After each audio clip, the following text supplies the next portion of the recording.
Hey all! Today I'm going to be walking you through what I learned from my summer walking fitness course this year, which I needed to take because I didn't want to take PE during the regular year and couldn't get a PE credit exemption. I'll be ranting about PE credit exemptions and their odd rules in a later video.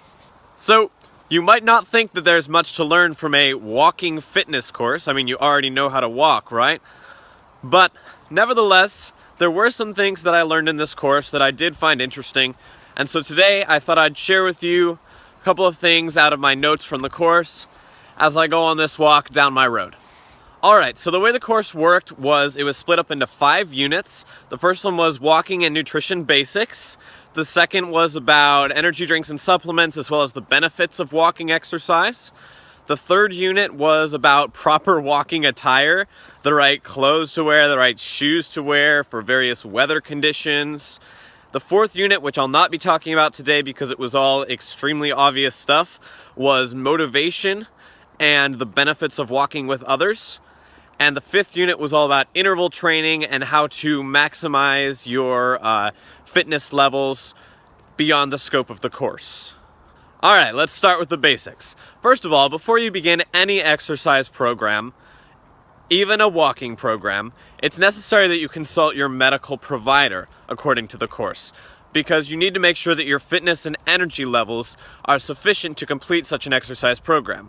I did not do this, but to be fair, I am a dancer. I dance for 10 to 15 hours a week on a good week, and thus my fitness and energy levels are probably appropriate for 40 minutes of walking every day.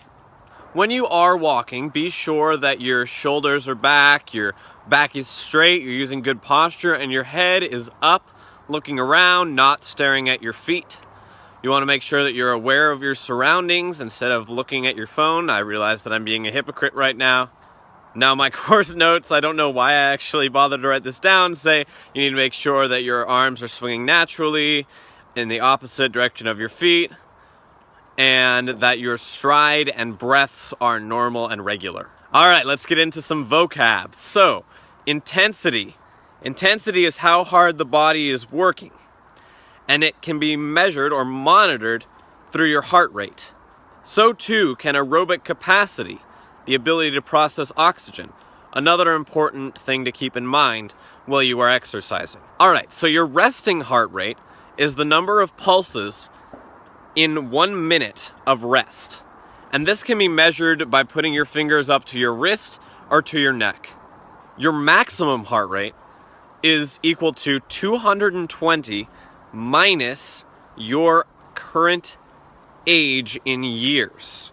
So for me, I'm 17, my maximum heart rate would be 203 beats per minute.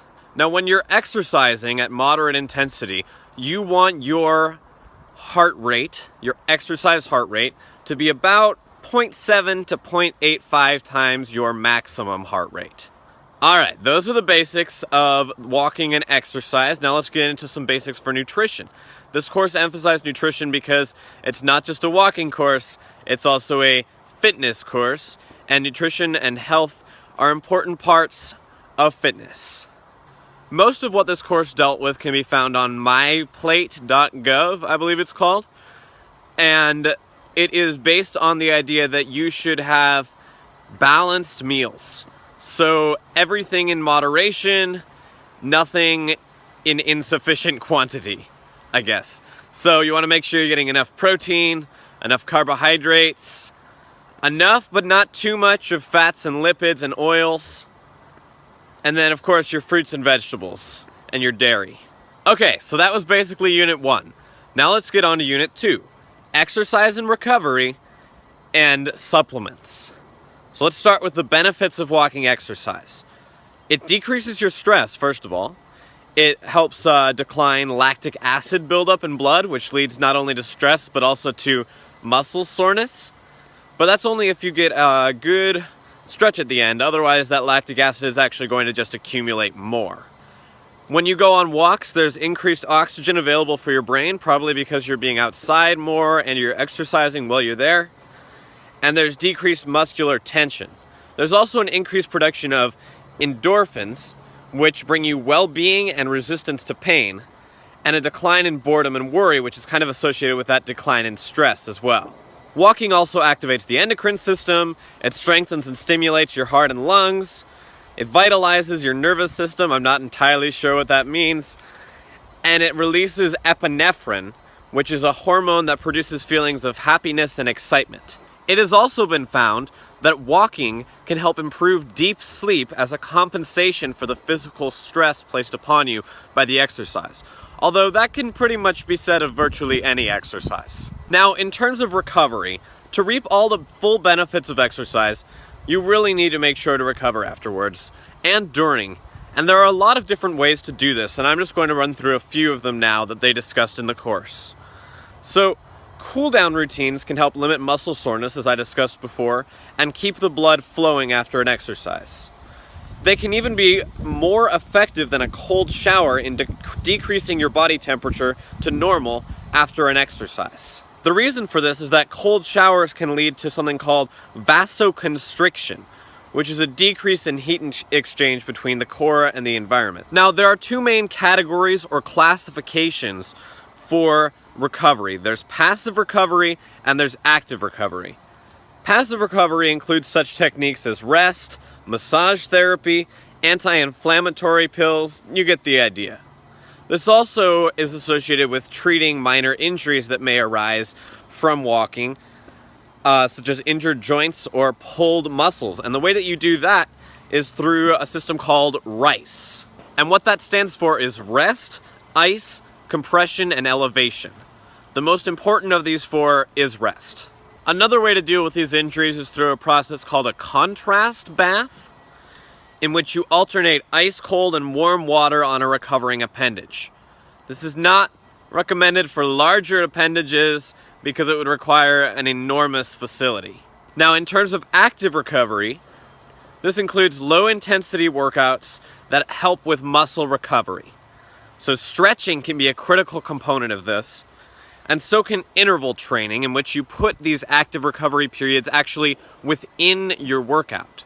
So while you're walking, maybe you want to spend 10 minutes walking at your best walking pace, and then 5 minutes kind of taking it easy a little, turning the pace down, or doing some stretching perhaps. And one more important thing about recovery is post-workout nutrition. Your progress in training will suffer without a proper workout meal after the workout.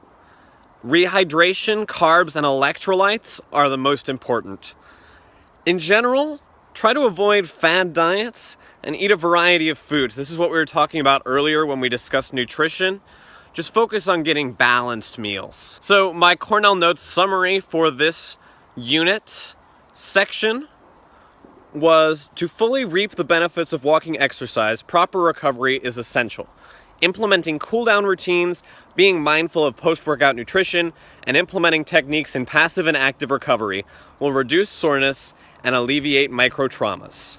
However, that was only the first part of Unit 2. Unit 2 had perhaps the most information in it of all the units.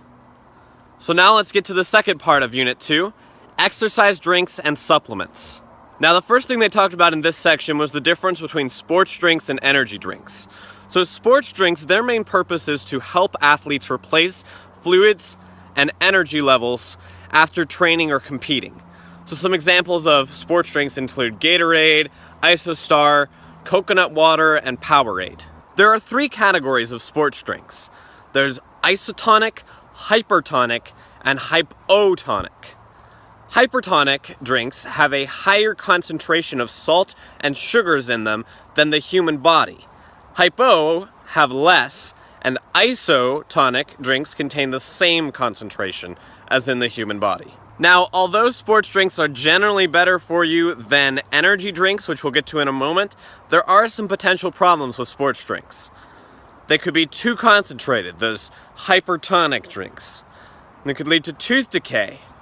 You could also misuse sports drinks. For instance, drinking a Gatorade while watching a baseball game. And there is, or at least tends to be, extortionate pricing with some of the sports drink brands. Now, Energy drinks are designed exclusively for an energy boost. They usually have more caffeine and carbohydrates compared with most brands of sports drinks. Some examples of energy drinks include Red Bull, Monster, Boom, and 5 Hour Energy. Energy drinks have their fair share of problems associated with them. They can lead to increased heart rate, caffeine addiction, or increased blood sugars. They do increase your physical vigor and mental alertness, if not overused. However, they don't make you a better athlete or a better person. These are the words of the instructor, paraphrased in my notes. It's not necessarily my opinion. I haven't tried energy drinks, so that is my slight disclaimer. The next section of this unit was concerned with supplements and vitamins. Now, the best legal supplements out there have components such as soy protein, glutamine, and amino acids. So there's proteins. Natural muscle mass boosters and meal replacement products can be used generally without concern, as long as they're in moderation.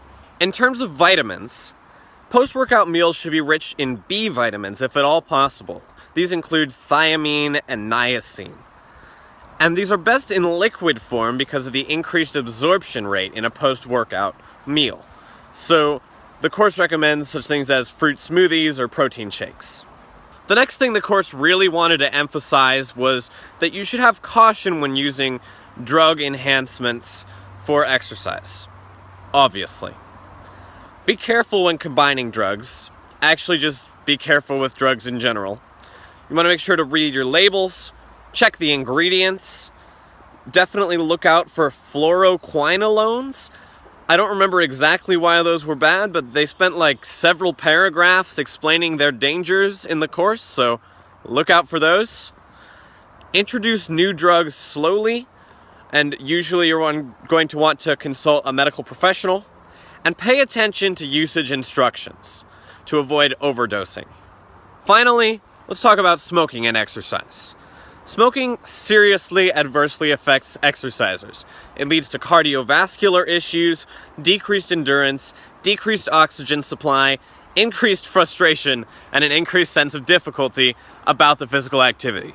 Basically, if you want to have maximum fitness capacity, don't smoke. Alright, so my Cornell Notes summary for this section of Unit 2 was: while sports drinks are generally more effective than energy drinks, both have potential drawbacks to their use, particularly if misused or overused. Supplements and vitamins can make great additions to an athlete's diet, and with caution, certain drugs can as well. However, smoking can only harm your athletic performance.